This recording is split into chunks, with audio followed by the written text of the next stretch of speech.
In this video, I'm going to talk about a rather contentious issue, a rather mind-boggling legal issue that tends to actually give a couple of headaches to lawyers and paralegals when they're dealing with it, and also students. It's a case of fraud vis-a-vis the agency relationship. For example, how can we prove fraud uh, when um, when a company when someone that works for a company or someone works for a certain principal has perpetrated it? How can we go for the big pockets if we need to prove, as is basically widely known, as it's known that a state of mind, a special state, specific state of mind is to be proved, and that's the deceitful state of mind. And for it, also in the pleadings, you need to write certain facts which have like a high specificity that outline the fraudulent mind. But we're not going to. I mean, this the pleading aspect of the fraud is actually outside the scope of the video.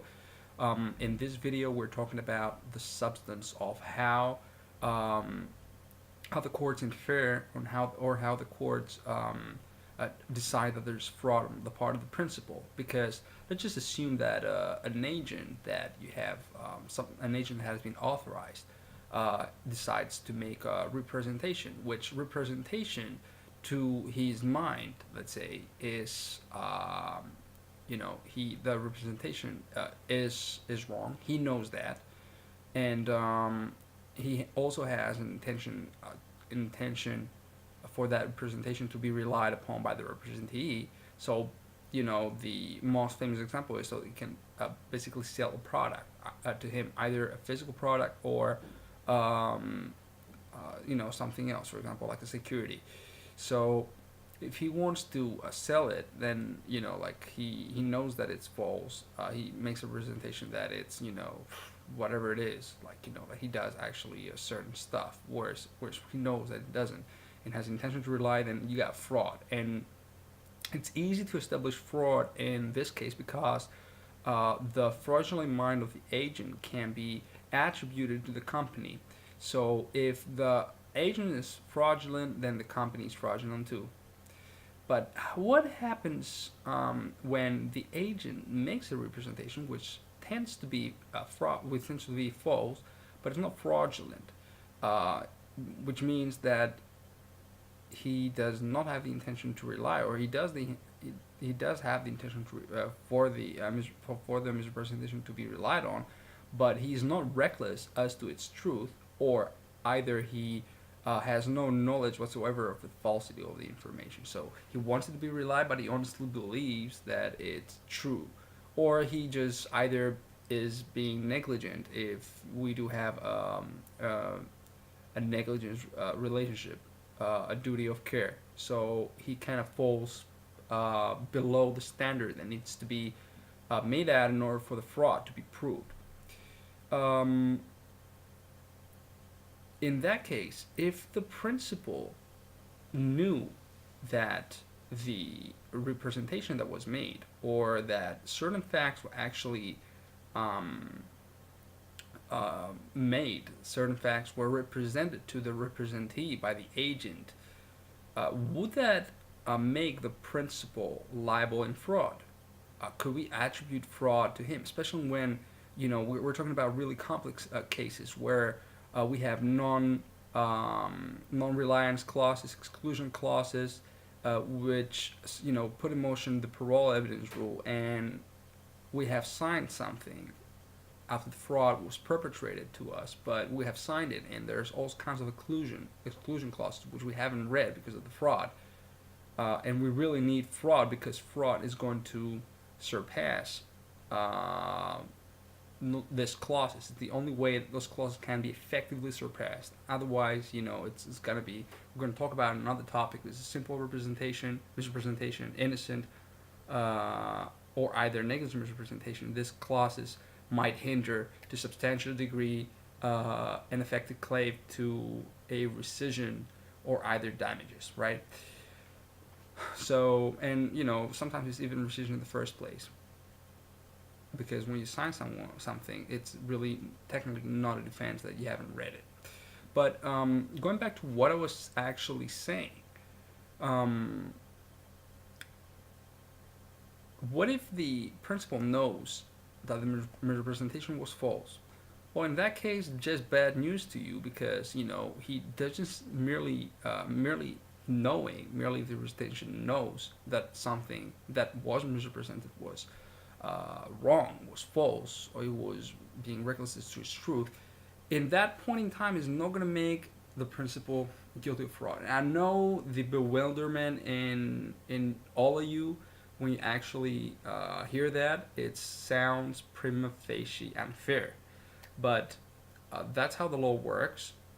Um, there's a case of um, Cornford versus Fogg, and it simply states that in order for the principal, in order to claim fraud against the principal for the misrepresentation that was made by his agent, you need to prove that he actually knew that the misrepresentation was being made, right?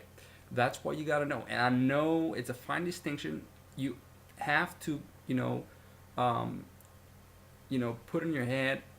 But basically, he needs to know that the misrepresentation was being made. So, um, in if for example, there is a uh, there's for example someone is a customer, and he asks an agent, and that agent asks another agent something to clarify that to the customer, because himself doesn't know, it's like a moot point and question, and he doesn't know how to answer it, and the other agent was reckless as to his truth, or he was, he had knowledge of a falsity of a certain stuff, and he passes it on to the agent that questioned him, and the agent actually misrepresents that without knowing. Then, if it's the agent, either principal, he actually had a fraudulent mind. He knew, because he also intended to be relied. This is the second element. He wanted to sell something, unless you can prove the contrary. So the second agent, or the principal in that case, had the guilty state of mind, let's say, the fraudulent state of mind. It was being dishonest, and the agent just made the misrepresentation. In that case, he knew that a misrepresentation was, going to be made, and he could have easily prevented that, right? Like, there is some sort of an intention there, that he kind of was being assisting in that misrepresentation dishonestly. So, you have the two minds there. You have the actus reus and the mens rea. Let's say, drawing an analogy from criminal law, but actually is pretty. It's pretty, famous in civil law as well, when a fraudulent state of mind is proved. And the principle is, in that case, in that regard, it's going to be fraudulent. He could have just done something. Like, another way, and a way that you can prove that he knew that the misrepresentation was being made, is that you prove that he some sort of way authorized it. He couldn't have just authorized it, the words, specific words we were saying, but something to similar import, and that was actually emphasized again by the case of Cornford versus Fogg. Or he could have just procured it, or he could have encouraged it.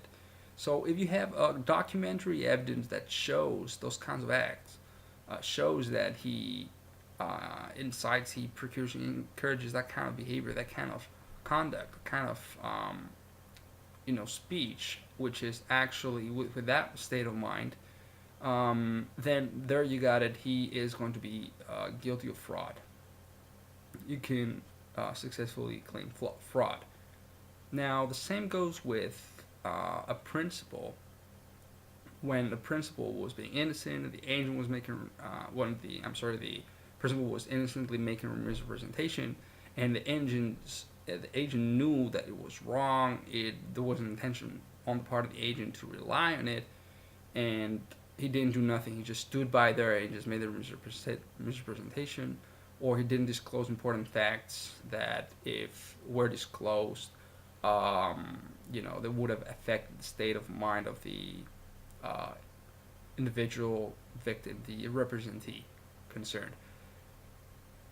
So the same goes for disclosure as well. So, like when you don't disclose certain stuff, this misrepresentation will become a half truth, because when you ought to disclose certain stuff, when you only disclose, like, for example, let's say, namely, a security is really good and it's going to work out, and we're issuing it because we're expanding, we're moving forward, and when in reality the company that's the institution issuing the security is really doing really well, and is like desperately trying to issue the security. So let's say it wants to improve its financial records, or it either wants to, for many reasons, it wants to keep afloat. Like, in that sense, it's probably going to be easy for you to also have a motive there, which is going to help you in the intention to rely factor. But we can talk about that in other video. That's one of the key elements, intention to rely on the representations, and that can be inferred based on the consequence. What was the consequence of the misrepresentation? Was to sell something really desperately to the public. And when, for example, he doesn't disclose certain things that need to be disclosed, like, yes, it's a good security. It affords you, let's say, a good interest rate that's basically on an average a lot higher than all the other securities, but it doesn't really, it fails to mention the region affords that quarterly interest, like a 6, 7, 8%, 9%, whatever it is. Then there you go. It is not really a truth. Like, you're not really telling the truth. You're just saying that it just affords this kind of thing, where you ought to be saying that there's a huge risk involved. You know what I mean? Definitely, if the investors hear that it gives you a good interest rate, but if it's some kind of an annuity, and they don't know that they're going to be paying the capital sum forever, and they're never going to be getting it back, and on top of that the bank can also cancel the interest rate, then this is going to freak them out. Definitely, the average middle class investor who has some money in the bank, definitely will be skeptic. He will be really questioning whether he should be making this investment. And the higher the risk, and if there's a statutory duty as well, there you go. He's got to disclose, because the obligation increases, and the more he conceals fact, the more it could be taken to be a misrepresentation. So if he has also the fraudulent state of mind, there you go. There's a good chance in establishing fraud on part of the principal. There's also the case of Armstrong versus Strain. You should check it out. It's a 1952 1 King's Bench Division 232. There's a citation for those who are interested to read it. It's a very interesting area of law, and finishing. In conclusion, I would like to say that if, for example, there is no disclosure, and it seems that non-disclosure was made for any other purpose, and not really for in order to sell a certain product, then the misrepresentor, the principal, could battle it could battle the claim for fraud, and say that for example, they didn't really want to hurt the reputation of the company, so they withheld that kind of information. They had no intention whatsoever. So it's really, everything will be played um, upon the evidence, what kind of evidence you have. Now, could I just prove a fraudulent state of mind with no documentary evidence, without any sort of um, tangible evidence? Well, if it's gonna be kind of hard, because like, definitely you can just prove that, you could just prove a state of mind like based on other kind of things. Let's say it could be inferred, but it could not be inferred at the same time. There's strict judges and there are more lenient judges. So, but if you have documentary evidence, you're gonna have to weigh the pros and cons. What sort of documentary evidence is that? If if you're gonna show that documentary evidence, does it have more advantages that rather than disadvantages? Does it have more pluses rather than minus for your case? Would you want to reveal that so you can rely on that as evidence, like during discovery inspection? If there are, for example, procurement or encouragement by the board of directors to the salesman or to the product specialists that were selling the product off to the clients, were they withholding important information that they should have not been withholding? Were they putting bars on those kind of documentary evidences? All that is going to play a part. I mean, if there's an overwhelming, sizable amount of, let's say, you should just sell that and you should mention all the pros, and like this really minor sector devoting itself to the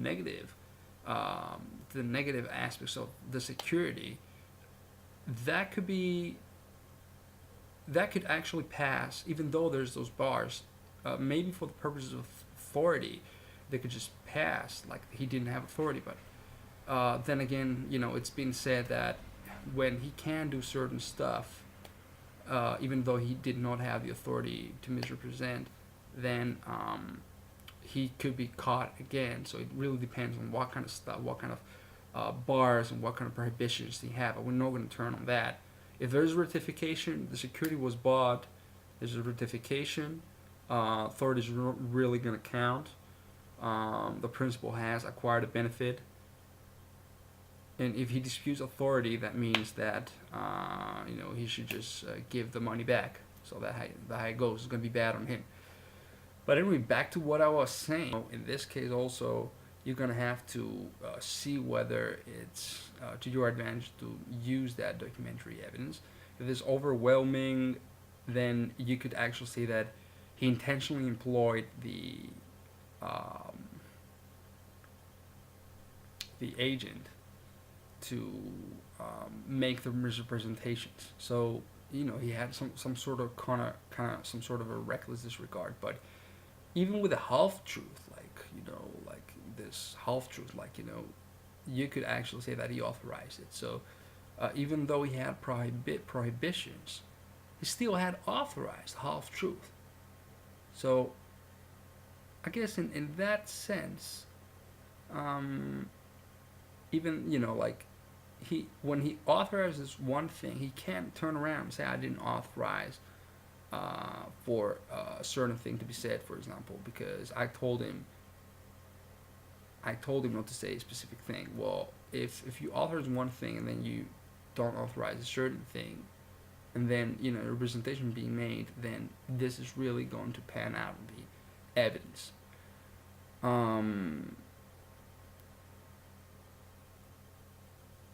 So thank you very much for watching. I'm Dimitris Klafetis, and I hope I will see you in my next video. Please subscribe to my channel for more videos like that, and everything in here is not legal advice, and it should not be relied upon.